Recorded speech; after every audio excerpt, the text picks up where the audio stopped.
Okay, welcome back to the deep dive. If you've been following along, you know this is at the last part of our Elvis trilogy. That's right. Been quite a journey. Definitely. We've looked at, was the engagement to Ginger Alden real? That was part one. Mm-hmm. And then in part two, we really dug into Elvis's fear of confrontation and how much that cost him. Yeah, how it shaped so many decisions, or non-decisions, really. Exactly. So today, we tackle maybe the most, well, surprising outcome of all that. The big question. The big one. Here it is. Elvis Presley leaves everything to Lisa Marie. His will, super clear.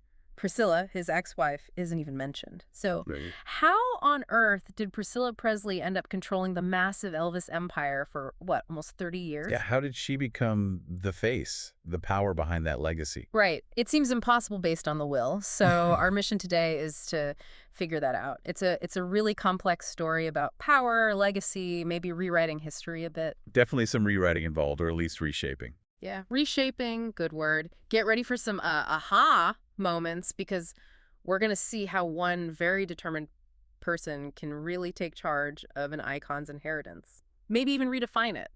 So let's get into it. Okay, so, like you said, the starting point has to be Elvis's will, Yep. 1977. Right. It names Lisa Marie, his daughter, as the sole heir, period. His dad, Vernon, was the executor. The guy in charge of making sure the will happens, basically. Exactly. Managing the estate.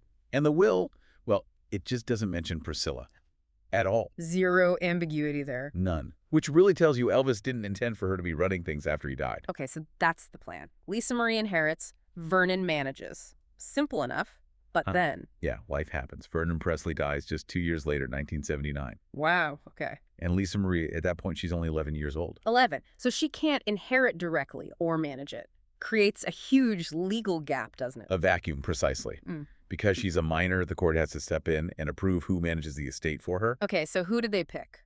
Well, it ended up being a team of 3. There was Priscilla Presley, Oh, okay. the National Bank of Commerce, and Joe Hanks, who'd been Elvis's accountant. So 3 co-executors, or trustees, really. Technically equal. Technically equal, yes. But what's really fascinating and kind of the key here is how quickly Priscilla became the face of it all, both to the public and inside the operation. That feels like the first major turning point. She wasn't the sole boss, but she acted like it. How did that happen? I mean, there were other people close to Elvis, right? Like Joe Esposito, his road manager. Yeah, figures like Esposito seem to have been, well, pushed aside over time. There's a great quote from Marty Lacker, one of Elvis's Memphis Mafia guys. What did he say? He said about Priscilla, basically, she may not have owned it, but she sure acted like she did. Wow, that really captures that shift, doesn't it? Acting like the owner. It does. And Yeah. that attitude, that sort of taking charge, really shaped everything that came next, like opening Graceland. Right, 1982, that was huge. Was she the driving force behind that? She was definitely instrumental. And she co-founded Elvis Presley Enterprises, EPE. That's the company that handled all the merchandising, the licensing, the tourism. Mm-hmm. It grew fast. And you got to give her credit, right? I mean, most accounts say the estate was in pretty rough shape financially before she stepped in. Oh, absolutely. She's widely credited, and probably rightly so, with saving it from potential bankruptcy, turning Graceland into a huge success. So there's always a but, isn't there? I remember reading Peter Goralnik, the biographer, saying something like, she shaped a new reality for Elvis, whether it really reflected him or not. That's a really key observation, Yeah. because it wasn't just about saving the money.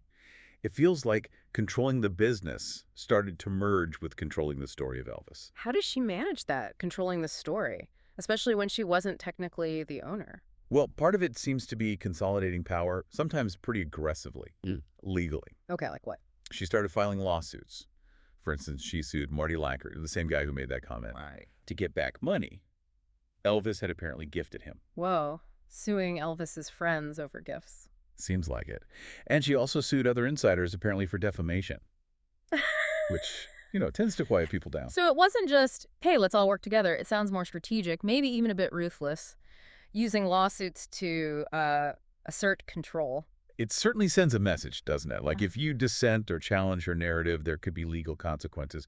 It feels like it went beyond just business decisions into defining the official memory of Elvis. And protecting her place in that memory. Absolutely. And a big part of that was how she positioned her relationship with Elvis publicly. Remember, they divorced in 1973. Right, years before he died. But she very effectively became seen as his one true love. That narrative was powerful, and it got amplified everywhere. But the reality we explored was different. He was dating Ginger Alden when he died, other women too. Hmm. And friends like Red and Sonny West were adamant. They said Elvis never planned to remarry anyone, and especially not Priscilla.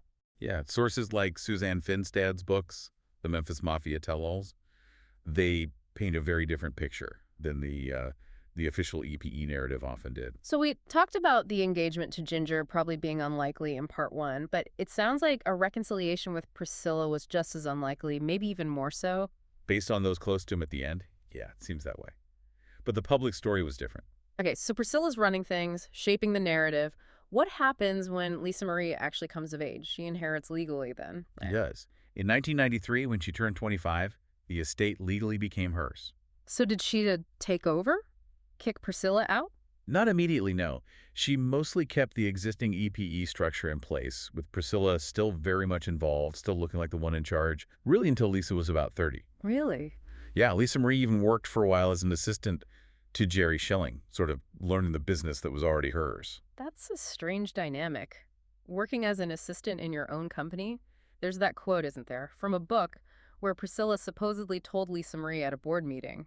Ah, yes. Don't you ever sit in my seat. This is my business. I opened Graceland. Oof. I mean, imagine hearing that from your mother about the business your father left you. What does that tell you about who really felt like they were in control, even then? It speaks volumes about the psychological power dynamic, doesn't it? Even when Lisa legally held the reins. So did that tension ever, break? It seems things shifted more significantly around 2005. That's when a really big business deal happened. Okay, what was that? Lisa Marie sold 85% of Elvis Presley Enterprises, the whole business side, basically, Sold it. To who? to a company called CKX, Inc. They were a big media conglomerate back then. 85%. Wow. Did she keep anything? Yeah, she very smartly held on to Graceland itself, the mansion and the grounds, and she kept 15% ownership in the new EPE. Okay, so she hashed out most of the business but kept the home. What about Priscilla? Was she finally out? Nope. Even after that sale, Priscilla was still listed as being involved, apparently as a paid consultant. Still getting paid by the Elvis business, even though Lisa Marie had sold most of it? That's interesting. It gets even more interesting. Fast forward to 2018. Okay. A lawsuit filed by Lisa Marie brought something pretty shocking to light. What was it? It alleged that Priscilla was still getting paid around $900,000 a year from the company. 900,000 a year as a consultant, even after the CKX sale. That's what the lawsuit claimed. Lisa Marie said her business manager had set up that arrangement, supposedly without her fully understanding or consenting to it. Wow. So Lisa Marie was suing over her own mother getting paid nearly $1 million a year from the Elvis legacy entity. That was the situation, yeah.